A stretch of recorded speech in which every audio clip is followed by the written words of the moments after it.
Hey, deserving listeners, time to continue watching 90 Day Fiancé. My name is Dr. Kirk Honda. I'm a therapist and a professor. As I always say, don't use YouTube as a replacement for therapy. If you need a therapist, get one. You really deserve it. You really do. Let's watch. Oh, are you sure you're going with this coat? What's the matter? They can see your underwear. I can see everything. Okay, well, I can put another jacket on. All right. Okay, so we all understand that these people on the show come from different cultures, and this is a frequent thing that happens where one person, particularly, I guess the man usually, is concerned about being very modest in terms of your clothing, covering up certain things, and when they are dating an American woman with a different sensibility around that, there is conflict around that. Okay, so there's a lot of things to say, but I'll say the two main categories for me are they come from a different culture. They should be able to talk about that. They should be able to compromise around that. They should be able to work something out. They seem to have not talked about that. Now, we never know because they could just be editing this in a certain way or playing it up or something. Maybe they have had long conversations, but I wouldn't be surprised if they need a lot more conversations around this because, you know, she could say, look, I'm into your thing. I want to observe your culture, your religion, your ideas, and I don't want to upset you, but I'm not going to change that much about how I dress or who I am. If you want a bidet, if you need a particular food in the house, if you want to observe your religion, if you need certain things in the house to do that, I'll support you. But for me, I'm not going to change it. I'm not going to wear the different kinds of clothing. I'm not going to change who I am, and I'm not going to convert. So maybe that's a position. She seems to be kind of coming from that place, but I also hear her also saying potentially that she might convert or might fully adhere to his cultural ideas of how she should be, which of course is her choice. We would hope that she has a decision. She has the ability to say no to that. We wouldn't want a situation where one person is overpowering the other person, or at least in terms of my cultural mores. But that's one category of just like, how do you talk about it? How do you work it out? How do you respect each other? How do you take care of each other? The other aspect of this is, of course, sexism. And when you have a culture, just because something is cultural or normal to another culture or region of the world does not make it fair. We understand that, right? So, and this is something that I frequently will have to refute or deprogram in therapists and training, because they will come to me in my class or in supervision, and particularly if they're white people, they have this idea that just like if it's cultural, hands off, you can't touch it. And I've been over this before, but that's just not true. There's a lot to say there. Now, as a white person or as a person with a lot of privilege, you don't want to just impose your ideas on other people, and so you definitely want to watch out for that, and that is a very common thing that people will do. But at the same time, we just don't accept everything cultural in the same way that we don't accept everything that's American culture. We don't accept things of any culture necessarily. Different cultures have pros and cons to it, and there are different privileged people, there are different levels of sexism and racism and oppression and classism and ageism and harm and ableism. Cultures around the world have problems, including American culture, of course. And so when we look at Mohammed's culture, he's from Egypt, I believe. I'm looking at my notes right now. I'm trying to find him. Yes, he's 25. And he is saying, look, I want to have this cultural idea or notion or rules that we're going to follow. She could absolutely say, I get your culture and I understand that you really want that to happen, but it's sexist to me that there are double standards around dress. There is this idea that somehow if a woman is dressed a certain way, that she's an impure woman, she's a slut, or she's not worthy of respect, or that if someone were to attack her, that she asked for it. These ideas, of course, are still in the United States. I don't know about Egypt. I have no idea about the ideas that are in that culture. I really just don't know. But she could claim, look, I want to be respectful. I want to work this out, but I do have a hard line around just you even thinking that you have the right to tell me how to dress. And I understand that that might be common in your home country, and maybe even a lot of people are indoctrinated into that, including a lot of women. They support that idea because they grew up in that idea, and there's nothing wrong with adhering to as long as you have some choice. But in some areas of the world, they don't have choice. Particularly women don't have a choice to adhere or not adhere to that cultural idea, and then you just sort of become brainwashed and think, well, I guess this is just the way that it is, or women don't deserve to work or leave the house or dress how they want or say what they want or divorce if they want, or women's rights around the world have there's various different levels to it. But anyway, so she could absolutely say, I'm not going to do it. It's sexist. In fact, there's a whole vibe I'm getting from you around the differences between men and women, and I'm not going to participate in that. Now, he could say, I'm looking for a more traditional, more familiar gender role situation from my home country. Let's talk about it. Maybe this isn't going to work out because of that. But, those are the two categories. That one, culture, talk to each other, respect each other, maybe make some compromises. On the other hand, sexism. All right. Okay. Mohamed arrived about a week ago, and so tonight we're going out with my friends to have dinner while Darren is with his father. Okay, is that better? Yes, thank you. But I was kind of annoyed that he didn't approve of my outfit.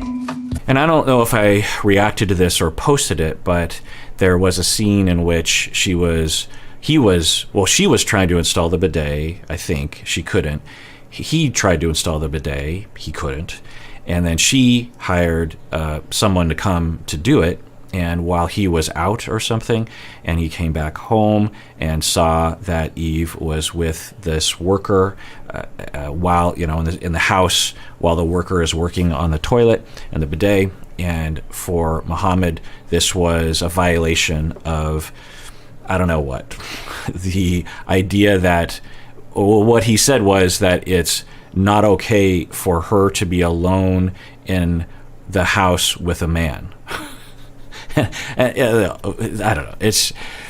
I come from Seattle. I was born and raised. I several generations living in Washington State and on my Japanese side as well. And so this idea that just without any exception, that if a worker is in the house and just happens to identify as male or present as male, that a wife can't be even in the house.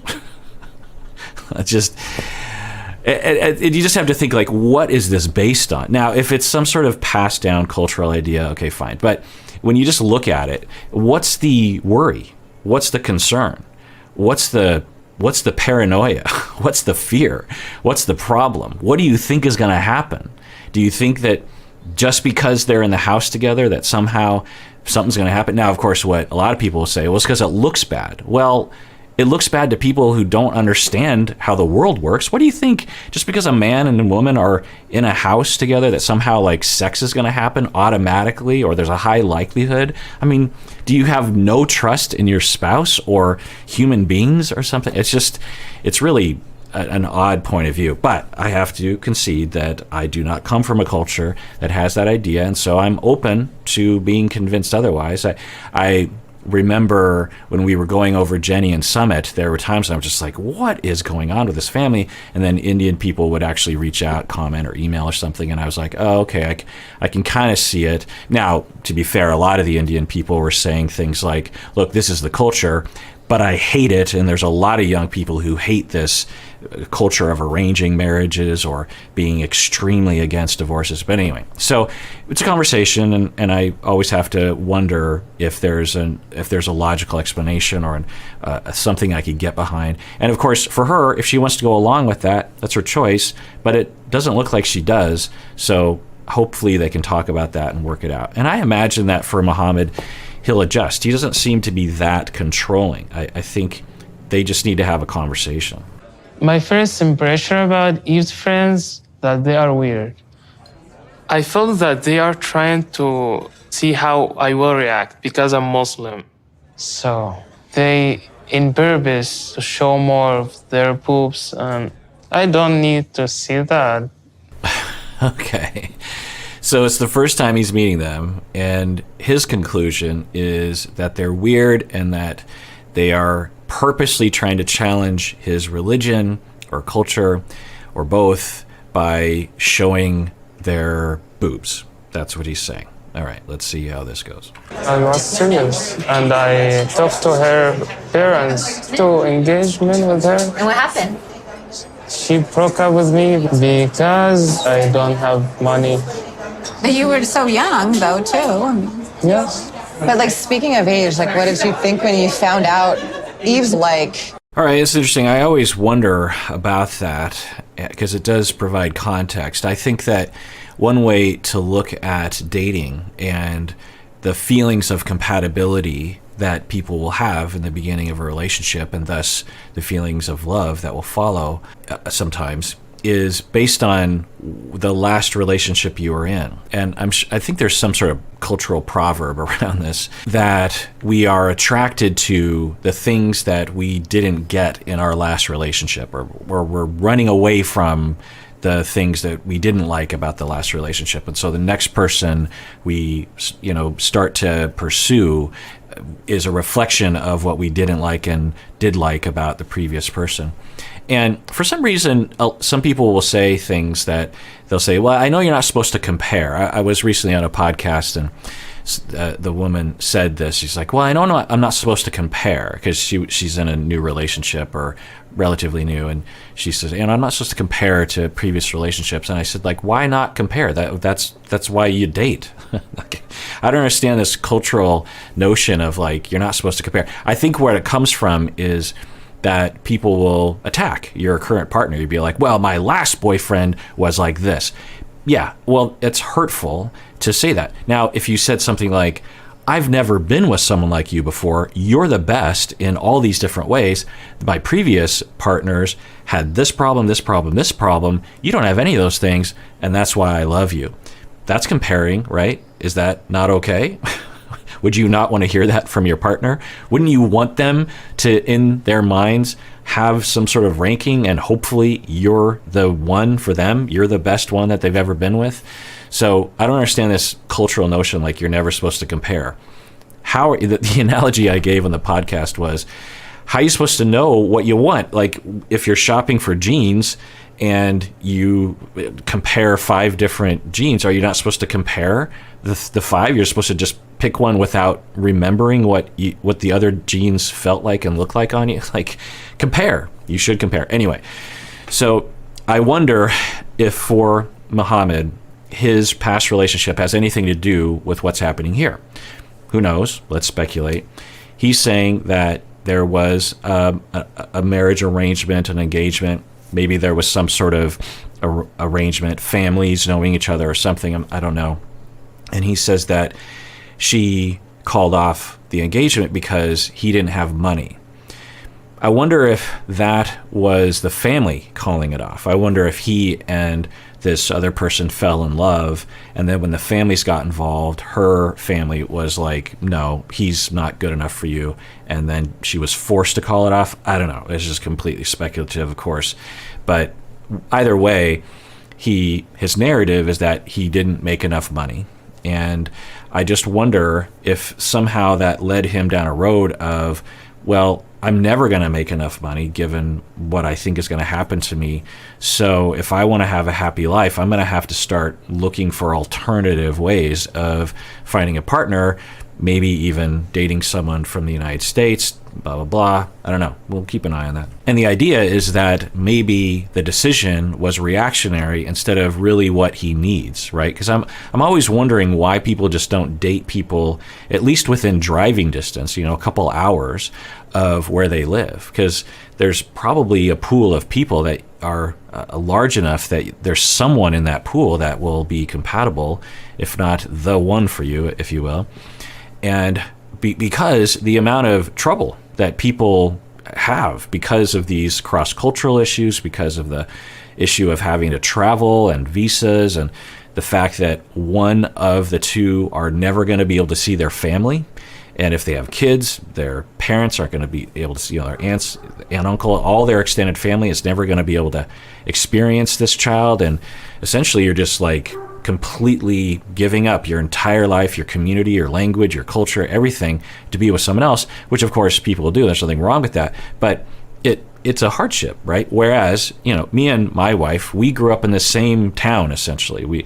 I grew up in Sammamish. She grew up in Bellevue. They're just outside Seattle, and they're very close to each other. And we're the same age relatively. And so all of our cultural references, all of our knowledge of the neighborhoods and the towns and the things and is all shared. In fact, I played sports. I played football, and her dad was a coach for a team that I played against many, many times. Me and my wife didn't know each other back then, but we figured over time that we must have been close to each other. Like, she probably came to a game that I played in. Anyway, point is that there's a lot of benefits to that. Now, does that mean that other people are doomed? No, but sometimes I'm like, why did you? So for him, I wonder if he went far beyond his community because he felt like he didn't have any options. Again, I'm just speculating. Like, what did you think when you found out Yve's like double your age? She's still pretty. She's still pretty? So it didn't matter? No. Okay, so we're hearing that it didn't matter that she is almost twice his age, or I think she is twice his, or she's 48, he's 25, yeah, so almost twice. And he's saying, no, it doesn't matter to me. Now, I tend to believe him when he says it that way, but there's also another side of me that wonders how in depth he's explored this issue. What does he think about kids? What does he think about being with her the rest of their life? What does he think about not being with his family? I don't know. But I don't know, the way he answered that seemed believable. Have you ever been intimate with any other women? Like, had sex with any other women? No? You never, made out or, No. Yeah, so I think that that's fairly common. I don't know how common it would be for someone... My dogs are barking. There must be someone delivering something. They're both going nuts. On Instagram, I'll post pictures of the dogs, and there's always some people that will be like, oh, so those are the dogs that are always barking. Yeah, those are the dogs that are always barking. I wonder if and let me know if you know or you're from one of these cultures, particularly from Egypt, or I don't even know what area he's from in Egypt. I'm guessing Egypt has a variety of cultures, but he is saying, and I do have Egyptian friends, so I guess I could ask them, but he's saying that he's never kissed anyone, he's never had sex, he's never been intimate with anyone before. And of course, on one hand, that makes sense given the cultural notions and the conservatism around that sort of thing, that you are supposed to wait until you are maybe even married or at least engaged before you're physical with someone at all. And that might be very, very strange to mainstream American culture. We might look at that and be like, how is that possible? You're 25. You've never kissed anyone?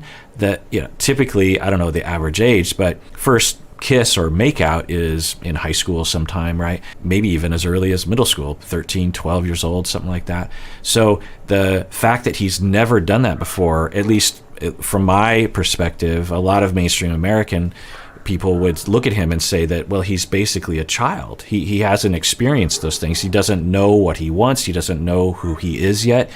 And that's a huge risk that you take when you marry someone like that, who they might find, I'm just going to throw this out there. How do you even know that you're truly heterosexual, right?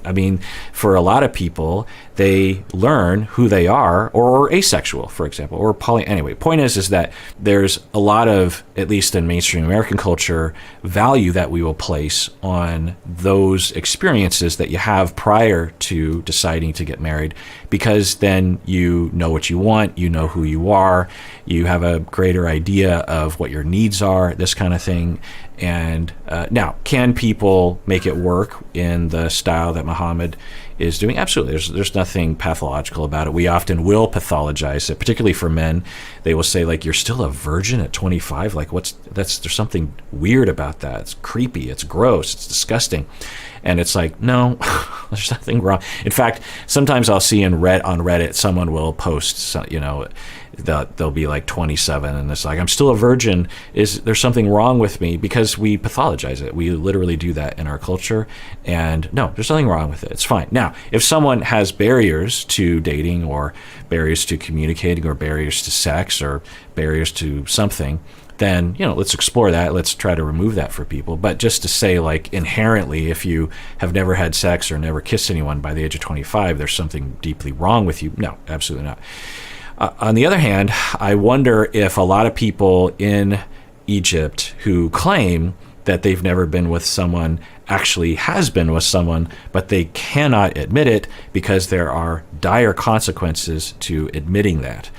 At the very least, judgment from other people, but at a high level of consequence, maybe even, I don't know, horrible things. Again, particularly if you're a woman and you come for, I don't know. I don't know about Egypt in particular, but certainly we've seen other cultures on the show that have, and I've heard from other people where that can be pretty awful. So sometimes I wonder, let me know what you think. Do you know about what I'm talking about and can give me some context for that? Because I'm genuinely curious. You never were like, hey, girl. Hey, how you doing? You never kissed another woman until Eve? Yes. How did you know what to do then if you've never... No, really, like, have you ever watched porn? Oh my God! I mean, I know we're animals. We have instincts. Like, Okay, so she's free to ask this. These are really good questions. They're questions that I don't know if I would have, but I'd have versions of these questions because it is just such a different experience. You're just like, wait, so you committed to someone prior to ever kissing her or anyone. Like, what is that like? It just gets very, very different, because for mainstream Americans, you will kiss very, very early in a relationship. In fact, I don't know the stats. Actually, let me look it up. Okay, according to a very, very quick Google search, I'm landing on the Breeze 96.1, which I'm guessing is some sort of radio station article. But, okay, so it says, according to a recent survey, 5% of adults have never been kissed, 4% have only kissed one person, 29% have kissed somewhere between 2 and 10 people, 24% have kissed between 11 and 50 people, and 15% have kissed more than 50 people. So for the average, I'm guessing this is for Americans, that the average American, and who knows what the age group is of this, I'm guessing that this is just all adults. Let's see. The survey also found that people in the Western U.S. are the least likely to have ever been kissed. Only 3% compared to 6% everywhere else. The least likely. So Western United States, Washington, Oregon, California, only 3% have never kissed anyone, whereas 6% in the rest of the United States. Somehow that surprises me, honestly, particularly Seattle, because Seattle is at least believed to have this Seattle freeze. You'll hear this where people will come to Seattle and feel like it's really hard to meet people and that people are really cold up here. And there's a lot I can say about that, and I've thought about it over the years, and I've looked at a lot of research. But in a nutshell, if you're interested, since this is called Psychology in Seattle, that I personally, well, let me tell you the research. The research doesn't show that there are significant differences in personality from Seattle or other regions of the United States. So now they haven't looked extensively at regional personality, but they have to some extent, and there are no differences that you can really identify that points to, if the typical Seattle personality is like this. You will hear people say that, though. You'll especially people who come to Seattle and are having a hard time meeting people. There will be this elaborate, very self-assured notion that people in Seattle are cold and all this kind of thing. And I'm always thinking, well, certainly Seattle culture is, say, different than New York culture or Miami culture, But in terms of friendliness, I don't find that to be true at all. In fact, you'll hear people say that people from New York are mean, or people from Los Angeles are stuck up, and I don't find that to be true at all. I find people in Los Angeles to be delightful, and people in New York are, there's a bell curve of delightfulness in all the cities. Anyway, or people in France. Yeah, when I grew up, it's like this whole notion among Americans is that people in France are a-holes, and it's just like, I did not find that to be true at all. Might there be some differences in bluntness? We'll talk about this sometimes, about how like people will come from Russia or Ukraine. And by the way, Ukraine. So just a little side note on this. When I originally made my audio episodes about Ukraine, I still stand by everything I was saying in those episodes. But one of the things that I said, a detail that I said, was that the Ukraine army doesn't have a chance because the Russian army is so large and so well funded and they have so much equipment and And I thought that Ukraine wouldn't last a week, and early reports were pointing in that direction, but that I was wrong about that. So, kudos to Ukraine and all that they have done to defend themselves from murder and invasion and oppression and influence and brainwashing that another country is trying to do to them. I mean, it is, I don't know where things are going, but what a success story. And for me as an American, the relief I feel that we don't have to put boots on the ground as Americans, not because I don't want to help, but because when you start getting toe-to-toe with Russia and the United States, of course, there's really dire consequences that can happen. And so if people and of course, there's a lot of aid that's been given to Ukraine from various different outside nations, but including the United States. But anyway, I praise, I don't know the situation. I'm not that familiar, but I praise the Ukraine people, the people who came to their aid, the military. Many people have died. I praise the politicians that managed to negotiate the situation and avoid World War III. And now who knows where things are going, but anyway, I just want to say it. But we've talked about how with Russia and Ukraine, there will be people that will come to the States and say that every American is this sort of fake politeness because they smile and they ask you how you're doing when they really don't care. And I think that there's something to say about that. Or they'll say, people in Ukraine and Russia were blunt, people in America are passive, and I don't like that. And certainly are there bell curve shifts in different cultures? Yeah, you could have, it's hard not to notice that when you're from a different culture.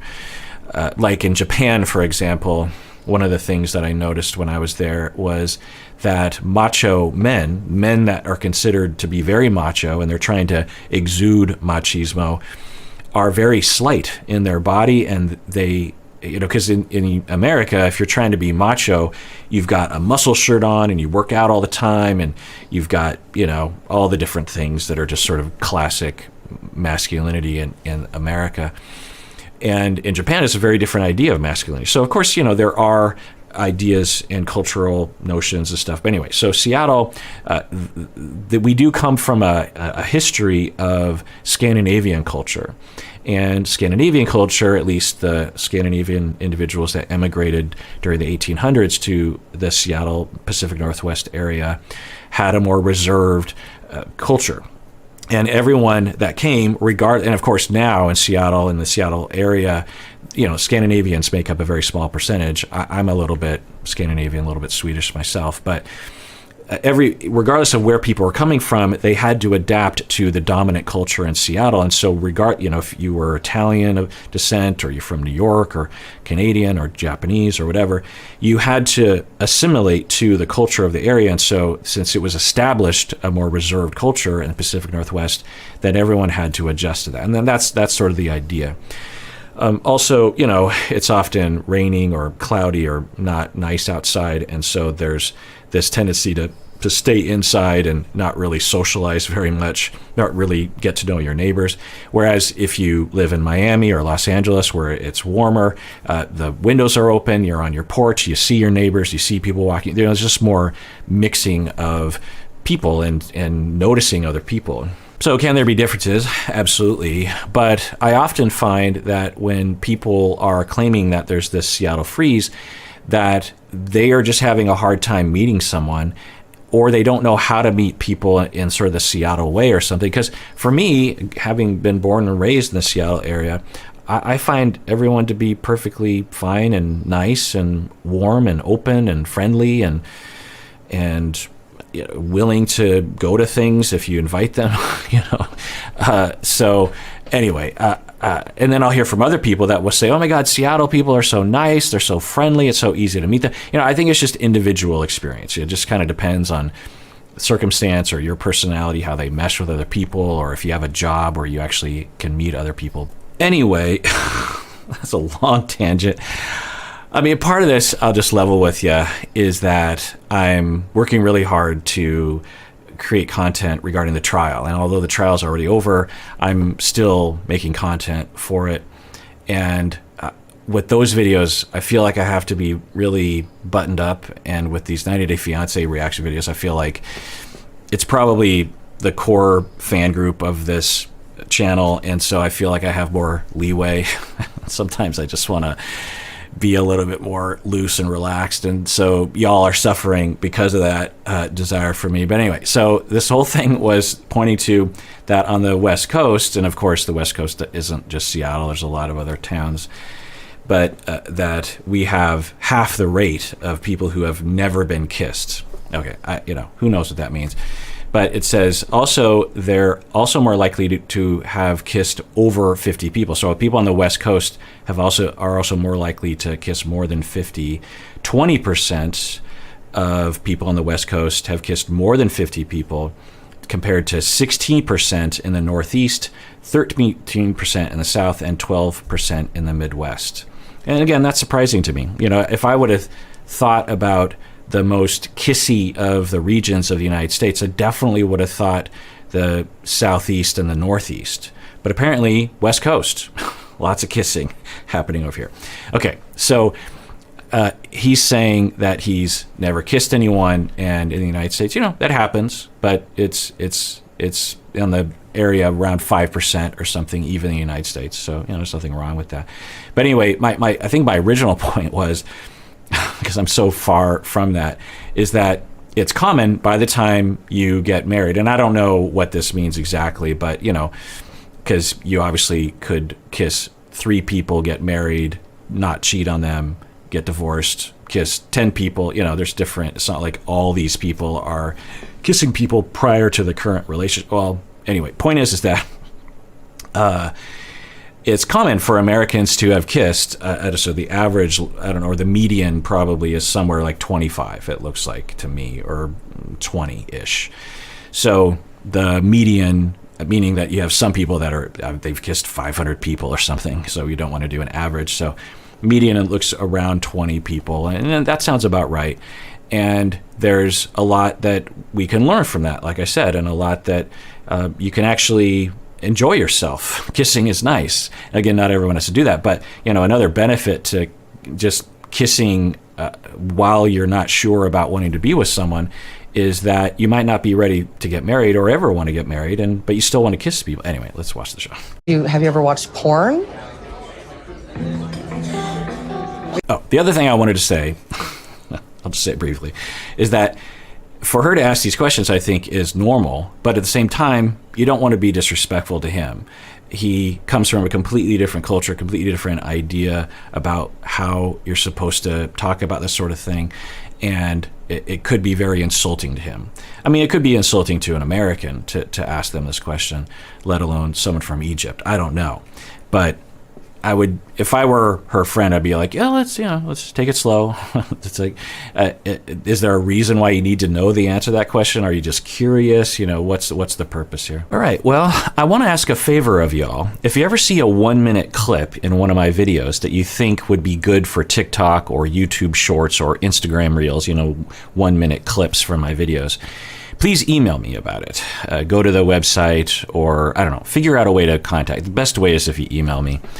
And some people have already done this, and it's really helpful because, in all my yammerings, there's occasionally like a minute or 2 or 3 where I can edit it down to a minute. That would be good. A little idea or teaching moment, or I don't know. So if you ever see anything like that, the easiest way for me, because of all the different things I'm doing, is if you actually take a timestamp from the actual video, or sometimes you can even on YouTube have the URL include the timestamp, and then just send it to me, and I'll make a TikTok video out of that clip. I'll take it out and edit it to make it, cleaner and that kind of thing. And again, some of you have already done that, which is fantastic. In fact, Manu has actually already sent me a few clips, which is really helpful. Because in all the different things that I'm doing, I feel like I don't really have time for TikTok and for Instagram Reels and for Shorts on YouTube. But I like having these little 1-minute nuggets of stuff. And so it would be really helpful if people could say, hey, that was a good little moment that you could actually pull out. But, it's totally up to you, and only if you have time and all that kind of thing. That does it for that episode. Everyone out there, please take care of yourself because you deserve it. You really, really do.